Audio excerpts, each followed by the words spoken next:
स्वागत है आप सभी का हमारा राजस्थान में और मैं हूं आपके साथ शिवांगी पारिक। तो चलिए बुलेटिन की शुरुआत करते हैं, लेकिन उससे पहले नजर डालते हैं हेडलाइंस पर। जयपुर में नगर पालिका चुनाव की तैयारियां पूरी, 1 दिसंबर से होंगे नामांकन पत्रों की जांच।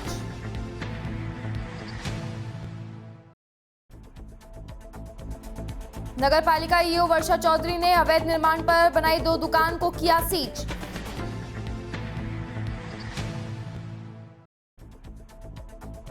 अवैध बायोडीजल की अनाधिकृत रिटेल आउटलेट को बंद करने की मांग।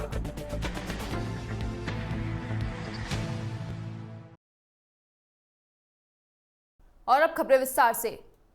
कोरोना महामारी के बीच नगर पालिका के चुनाव कराने के लिए जिला प्रशासन ने कमर कस ली है। 1 दिसंबर से नामांकन पत्रों की जांच का काम शुरू होगा। जयपुर जिले में 10 नगर पालिकाओं में 320 वार्डों के लिए 23 नवंबर से 27 नवंबर तक मतपत्रों की जांच का काम चलेगा। जिला निर्वाचन कार्यालय की ओर से अब मतदान कराने को लेकर तैयारियों को अंतिम रूप दे दिया जा चुका है। जयपुर जिले में कोटपुतली, विराटनगर, शाहपुरा, चोमू, सांबर, फुलेरा, किशनगढ़, रेनवाल, जोबनेर, बगरू, चाकसू नगर पालिकाओं में चुनाव होंगे। जिला निर्वाचन अधिकारी अंतर सिंह नेहरा ने बताया कि जिले की 10 नगर पालिकाओं में 11 दिसंबर को 2,31,171 मतदाताओं ने अपना वोट का इस्तेमाल करेंगे। नामांकन के बाद में 1 दिसंबर को नामांकन पत्रों की जांच की होगी। इसके बाद में 3 दिसंबर को अपराह्न 3 बजे तक नामांकन वापस लेने के लिए उम्मीदवारों को समय दिया गया है। 4 दिसंबर को चुनाव चिन्ह का आवंटन किया जाएगा।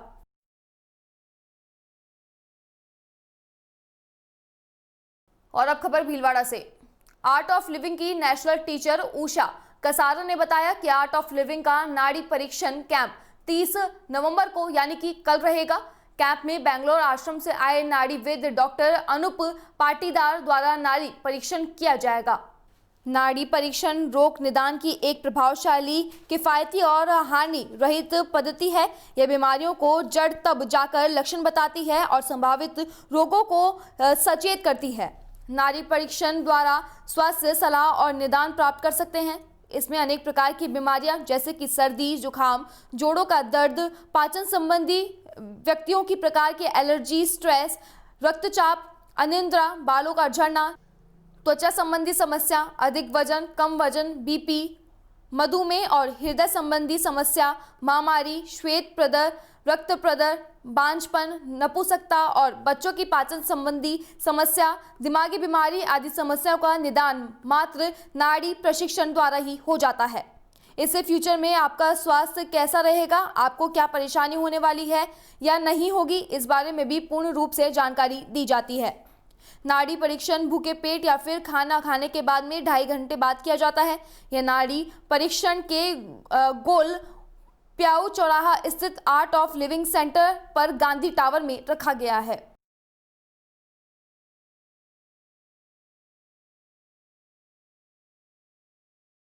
और अब खबर झुंझुनू के उदयपुर वाटी कस्बे से, जहां पे नगर पालिका ईओ वर्षा चौधरी ने मैं जाप्ते में बुधवार को झुंझुनू रोड पर दादू पार्क के निकट सड़क बाउंड्री में अवैध रूप से निर्माण कर बनाई 2 दुकानों को सीज करने की कार्रवाई की है।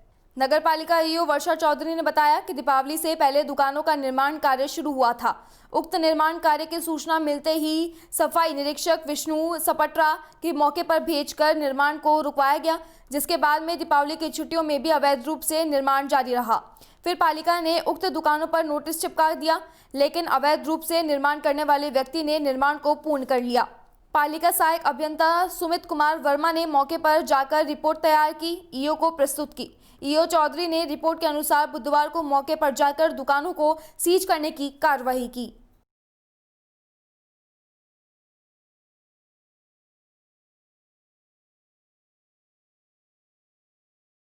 तो अवैध ये रोड सीमा में है और मास्टर प्लान के अकॉर्डिंग जो राइट ऑफ वे उसमें आ रही है, तो सीधी सी बात है अवैध ही कहलाएगी। कौन कर रहा है साहब ये अतिक्रमण? मैं कोई पर्सनली तो जानता नहीं, आया था मैं मौके पर, इसको रुकवा के भी गया था और उस टाइम उन्होंने बंद भी कर दिया था। फिर उनको नोटिस जारी किया। कोई असगर वार्ड नंबर 19 का व्यक्ति है जिसके द्वारा ये निर्माण किया गया था। सीज की कार्रवाई होगी, इसके आगे क्या कार्रवाई करेगी पालिका? सीज इसलिए किया गया है कि अब इसमें किसी तरह की आगे कोई अतिक्रमणी जो है वो कार्रवाई ना करे। बाकी तोड़ने की कार्रवाई तो बिल्कुल हम 100% करेंगे।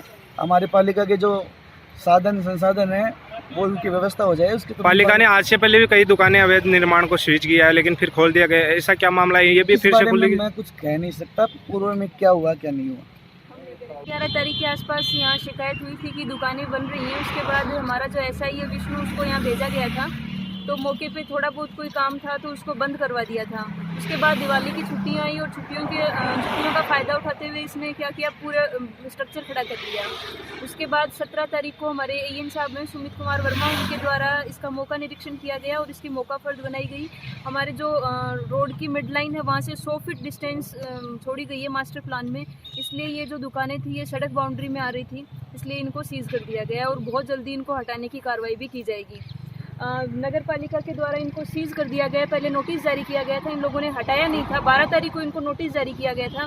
इतने 8 दिन का समय 12-13 दिन का समय मिलने के बाद भी इन लोगों ने नहीं हटाया है, इसलिए आज इसको सीज़ की कार्रवाई कर दी गई है। और यदि कोई भी बाहर का आदमी नगर पालिका की अनुमति के बिना इस सीज़ की कार्रवाई को तोड़ने की कोशिश करेगा तो माननीय न्यायालय में उसके खिलाफ अनुशासनात्मक कार्रवाई की जाएगी। मैडम, ये अतिक्रमण कौन कर रहा है?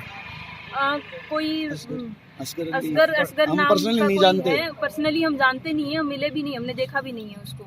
तो इसको ध्वस्त करने की कार्रवाई ध्वस्त करने की कार्रवाई बहुत जल्दी की जाएगी, बहुत ही जल्दी की जाएगी।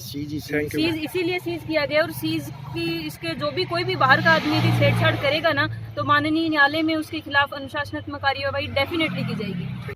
और अब खबर प्रतापगढ़ के धरियाबाद से, जहां पे उपखंड के पारसोला थाने के अंतर्गत धरना तलाई के पास में 3 पिकअप गाड़ी में 8 बैल पकड़े गए। श्री राम परमार्थ सेवार्थ समिति द्वारा मुखबिर की सूचना पर गाड़ी का पीछा करके रोका गया, जिसमें तीनों पिकअप के चालक मौके से फरार हो गए। कार्यकर्ताओं ने पुलिस को सूचना दी। 3 पिकअप में 8 बैल पकड़े गए हैं। बैलों को परसोला पुलिस चौकी पर पहुंचाया गया है, जहां मौके पर लोगों द्वारा 3 पिकअप में 8 बैल भरे देख लंबे समय से क्षेत्र में अवैध रूप से गौ तस्करी की जा रही है, जिसमें कार्यकर्ताओं को काफी नाराजगी है। पुलिस द्वारा पिकअप को जब्त कर अनुसंधान जारी है।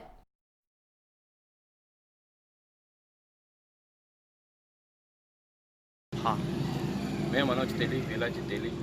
आज सुबह कार्यकर्ताओं द्वारा सूचना मिली कि गौवंश की तस्करी की जा रही है, जिसके मार्फत हम लोग एकत्रित हुए और चेकबंदी करके, नाकाबंदी करके गाड़ियों को पकड़ने का प्रयास किया, लेकिन वो आंख मिचौली करके ब्रेकर तोड़ करके भागने की कोशिश की। 3 पिकअप थी टोटल, उसमें 8 गौवंश भरे हुए थे। तीनों पिकअप ले जाके वो जंगलों में छिप गए। वहाँ तफ्तीश के दौरान हम लोगों को गौवंश और तीनों पिकअप मिली और पुलिस प्रशासन को सुपुर्द किया। 29/11/2020 को गश्त के दौरान सूचना मिली कि 3 पिकअप ग्रामीणों द्वारा पकड़ कर खड़ी है, जिसके अंदर कोई अवैध बैल भरे हुए हैं। जिस पर वहाँ गए, मौके पर देखा तो 3 पिकअप थी, जिसमें 8 बैल भरे हुए थे अवैध रूप से। मनोज तेली निवासी पारसोला ने एक लिखित रिपोर्ट पेश की, जिस पर प्रकरण दर्ज कर अनुसंधान जारी है। बैलों को गौशाला में बाद मेडिकल स्वास्थ्य परीक्षण इनका कराकर भेजा जा रहा है। अग्रिम अनुसंधान जारी है। और अब खबर चूरू के सरदार शहर से, जहां पे अवैध बायोडीजल की अनागृत रिटेल आउटलेट को बंद करने की मांग को लेकर सरदार शहर पेट्रोलियम डीलर्स एसोसिएशन की ओर से आज दूसरे दिन भी शहर में तमाम पेट्रोल पंप अनिश्चितकाल बंद रहे। पेट्रोल पंप बंद होने के कारण वाहन चालकों को दिन भर तेल के लिए इधर उधर भटकना पड़ रहा है। पहले से घोषित हड़ताल के बीच में क्षेत्र के 18 पेट्रोल पंप बंद है। हड़ताल के कारण सुबह कामकाज को जाने वाले लोगों को पेट्रोल के लिए परेशानी का सामना करना पड़ रहा है। वहीं एसोसिएशन के सदस्य ने बताया कि प्रशासन है कि वो अपनी हर्ष धर्म तक पर अड़ा हुआ है, जिसके चलते एसोसिएशन में आक्रोश व्याप्त है। एसोसिएशन के राजेंद्र सिंह भाटी ने बताया कि हड़ताल 100% कामयाब रही है।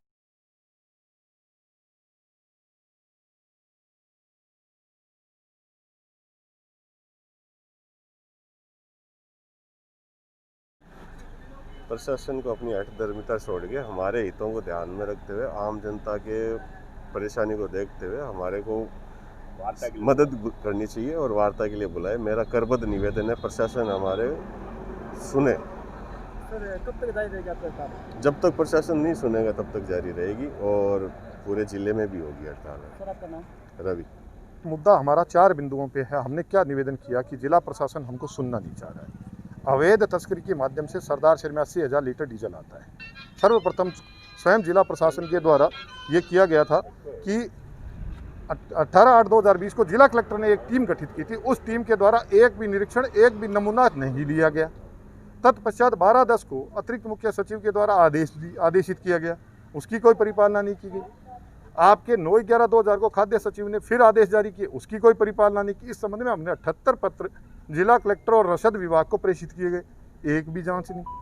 1000 लीटर से अधिक कोई ला नहीं सकता। जिला रसद अधिकारी कहते हैं 2500 लीटर ला सकता है। तो कृपया हमें समझाएं ना, कौन ला सकता है, क्या कर सकता है। हम भी इस भारत के नागरिक है, लोकतांत्रिक व्यवस्था में हमें भी समझने का अधिकार है। आर्टिकल 19(1) हमें कहता है जानने का अधिकार हमें प्रदान किया, क्यों नहीं समझा रहे हमें, क्यों नहीं हमारे से वार्ता कर रहे। तत्पश्चात हमने कहा कि साहब MV एक्ट 126 के तहत जो भी बड़ी टंकियां हैं उनको हटाया जाए, क्योंकि उससे जो हमारे OEM जिसको बोलते हैं उससे अधिक टंकियों में परिवर्तन अमूलचूल नहीं किया जा सकता। एक भी चालान आज दिनांक तक नहीं हुआ, जबकि लगातार परिवहन विभाग इसके लिए आदेशित कर रहा है। आपके पास मास्क नहीं है तो चालान कटेगा, लेकिन टंकी बड़ी है तो चालान नहीं कटेगा। अभी आपको पता है लाडनू में एक दुर्घटना हुई जिसमें 2 व्यक्ति जल के खत्म हो गए, फिर भी प्रशासन नहीं जागता। हमने फिर इनसे कहा कि साहब जो बायोफ्यूल के हैं, जिनमें सारे सुप्रीम कोर्ट से लेकर अब तक के निर्णय हो गए, अब जिला कलेक्टर महोदय को याद आया कि साहब इसको बंद करना पड़ेगा, तो उसको कैसे टाला जाए। तो इन्होंने कहा साहब हमें सुनना पड़ेगा। तो क्या जिला कलेक्टर महोदय आप उनको पंजीयन करने के लिए अधिकृत हैं? जब बायोफ्यूल ने उनको 8 नोटिस देके आपको बंद करने का 24/8 को 24/11 को आदेशित कर दिया, फिर बंद करने में क्या समस्या। अब आज नया बहाना लेके आ रहे हैं साहब हमें कहा गया था सुनने के लिए। तो भाई आगे तो आदेश 4 महीने पहले आपके पास आ गया था, फिर आपने क्या किया? आपके प्रशासन से कोई वार्ता प्रशासन हमारे से बात करना ही नहीं चाह रहा। अपनी हठधर्मिता पे उतरे हुए, कोई आज दिनांक तक किसी प्रकार का फोन नहीं। भाई हमारी भी आजीविका है, हम भी जुड़े हुए हैं। तो सर आप कितनी खपत होती है तेल की? प्रतिदिन सरदार शहर में 90,000 डीजल बिकता है, 15,000 से अधिक पेट्रोल बिकता है। सर आपका नाम? डॉक्टर राजेंद्र सिंह भाटी, मैं राजस्थान पेट्रोलियम में विधिक सलाहकार हूँ। फिलहाल हमारा राजस्थान बुलेटिन में बस इतना ही। आप देखते रहिए DPK न्यूज। नमस्कार।